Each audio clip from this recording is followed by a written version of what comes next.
moment, ahead of us to the right, Clock Tower, which has been renamed the Elizabeth Tower. And within the Elizabeth Tower is the Great Clock of Westminster. And what you hear chiming on the hour every hour is Big Ben, the 13.5-ton bell in the clock tower there. And ahead of us is Westminster Bridge. And when Westminster Bridge was built, it was illegal to walk a dog across the bridge. And those found defacing the bridge, as a latter-day fancy may have, they were liable to be executed. It was seen as an act of treason.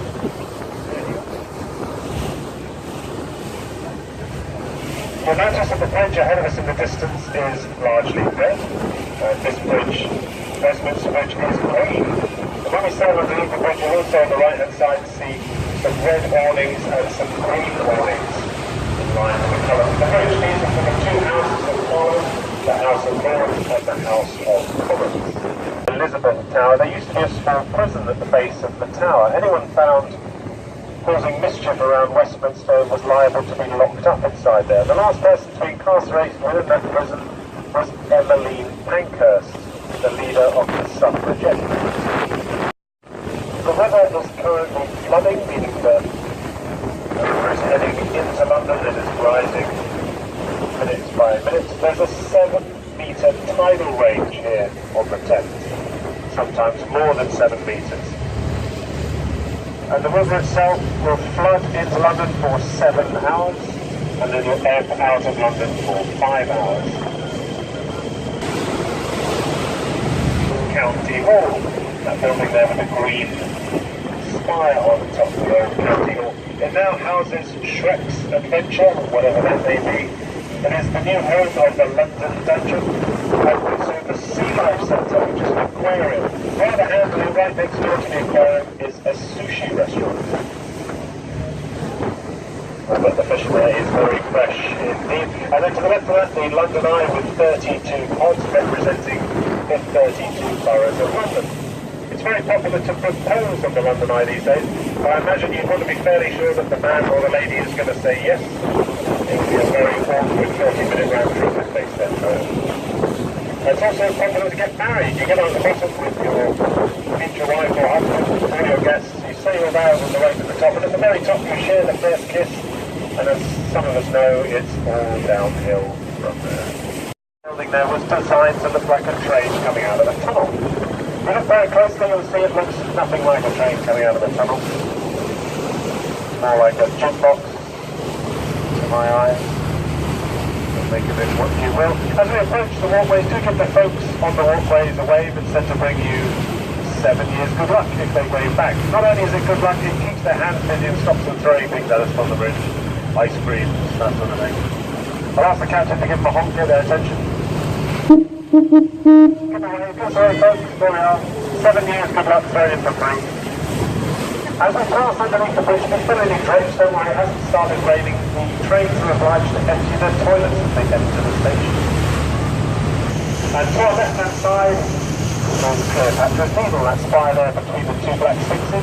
This was awarded to the UK government by a very appreciative Egyptian government for the victories of Lord Nelson over Napoleon at the Battle of the Nile. So the clock face you see behind that is the largest clock face in London today. The hands of the clock are so heavy it is said it takes them around 60 minutes to go all the way round.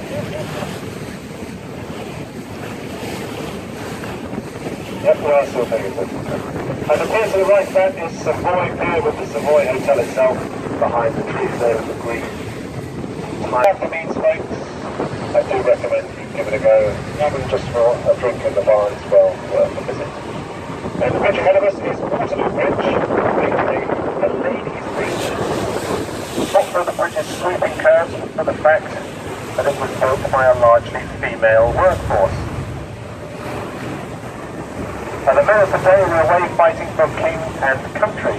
And women, as they are, as we know and love them, they chose the most expensive stone, a Portland stone, which is a self-cleaning stone. On the rare occasion that it rains here in London, once or twice a year, the faces of the bridge get a thorough wash. You'll notice that the underside of the bridge is mucky and dirty, while the two sides of the bridge are relatively clean.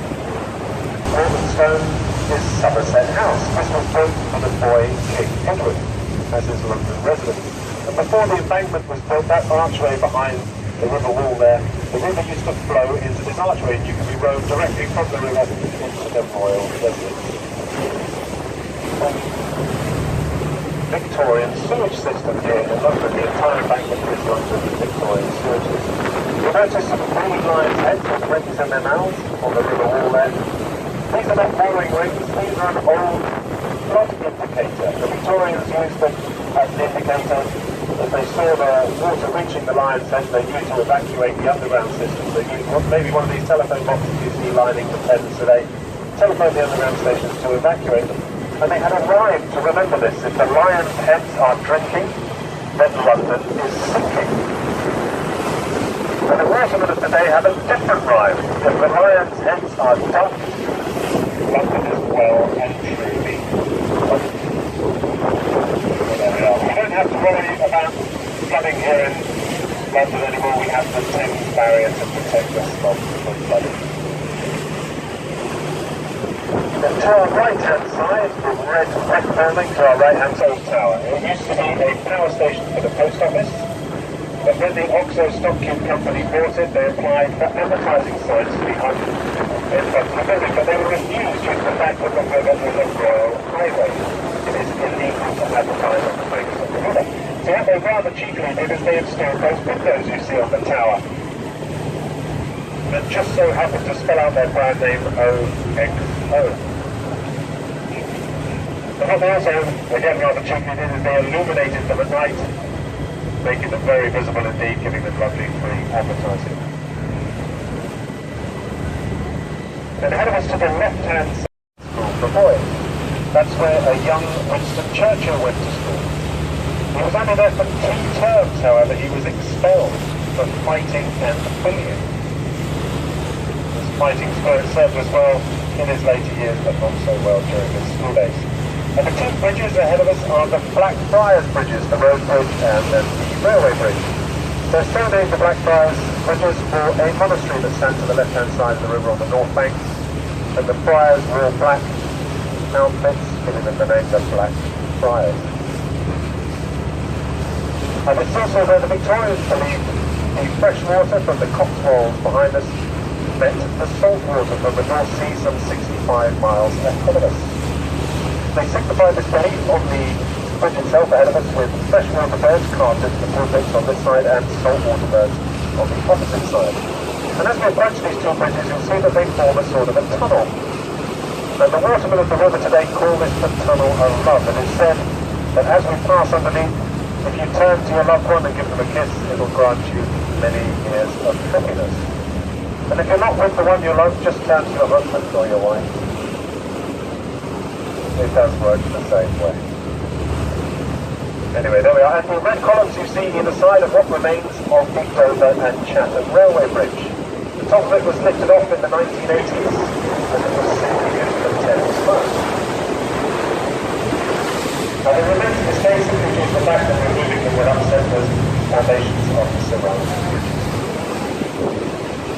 So above us now is Blackfriars Railway Bridge that now has Blackfriars Railway Station on it. It is the largest railway station to cover a body of water in the world. And to our right-hand side is what used to be Bankside Power Station. A large brown building there. It is now the Tate Modern.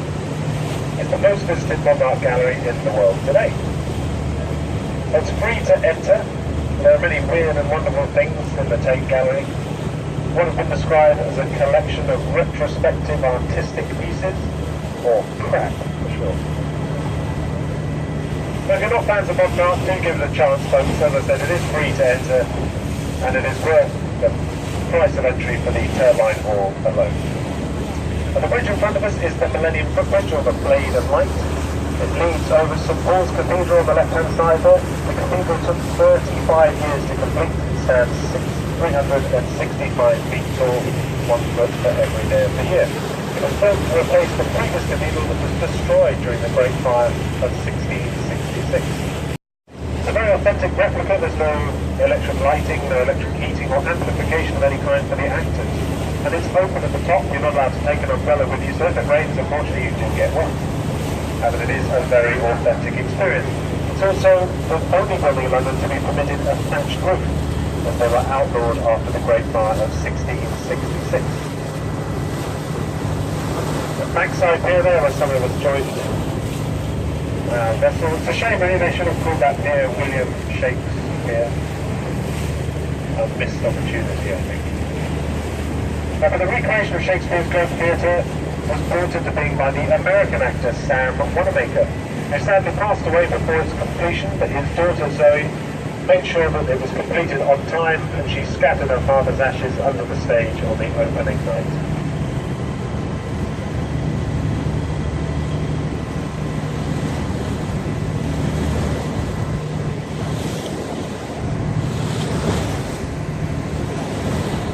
If there's anyone with a quizzical look on their face, we give them a wave of encouragement. This couple you see above us, they've been there for about a week. Hello folks, don't give up. You'll find your way home eventually. On the left-hand side is Thames brick wall, and this is where the majority of London's rubbish is loaded onto those barges in those containers, towed by tug downriver to a place called Essex. No offence if you are from Essex, that's just where we take our rubbish. And the bridge ahead of us is Cannon Street Railway Bridge. It's big, it's green, it stops trains from falling into the river, and it's 30 years older than Tower Bridge ahead of us in the distance there. And the station itself to the left-hand side, between those brick-built towers there used to be a glass dome roof that was removed during World War II for fear it would be destroyed in the bombing. It was stored safely in a warehouse in Kent, but the station itself took no hits during the Blitz, and the warehouse was completely destroyed, taking with it that lovely dome roof. And just ahead of us on the right-hand side now, you'll see the rear or the stern of what looks like a pirate ship. Has anyone seen the movie Pirates of the Caribbean? Yes, no. If you look very closely, you'll see that that ship has nothing to do with the movie. Just reminds me of it. But that is a replica of Sir Francis Drake's ship, the Golden Hind. Sir Francis Drake was a privateer, meaning a licensed pirate. He sailed around the world at the behest of the Queen of England, sealed gold and jewels from the Spanish and the French fleets. He returned with so much gold, so many jewels, that England was able to pay off all of its debts, one of the few times in England's history that it has been debt-free.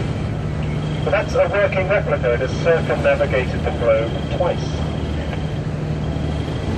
And the bridge ahead of us, folks, is London Bridge. This is where the very first crossing. Those first bridges were made of wood, inevitably sunk into the mud or collapsed or just burned down.